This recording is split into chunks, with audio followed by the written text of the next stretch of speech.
apa ke lam jong chief minister jongi haka review meeting kalong ngapen mau biang ya ketuko order ka ban nakaliang ke government ke notification ke bengi issue ka kendai terik ba ka reopening of lani ke jingple ye ki yeng mane lani ke jaka ban mane blai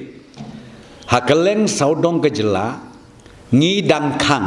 hadu ban pentip dak muai pat dan rai hada hadin badon bun ki jingkerpat na ki jaj niam ki baper hakabedei bat ka jingsha bakin perform lani bakin le niam le rukom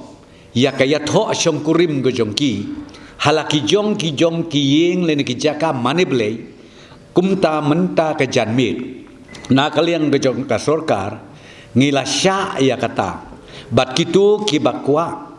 ban le kumta kin sngau bah ban apply sya ki district administration lani deputy commissioners kenang bakin yo ya ka permission nak mentaban pendep ya kata ka jing ya tho shom kurim halaki jong ki jaka mane play kata ka de ka decision lani ka rai ka bengisim menta ke janmit bat ngagerpat leng bajong pi ki media borok sngau bah ban ailem ya ke jing pentip ke jing pensyai syab borok ki niam ki baper bat ya ko order ngin penmi menta ke janmit bat ngin ai ko order syab borok ki deputy commissioners bakin le ya ka badon kam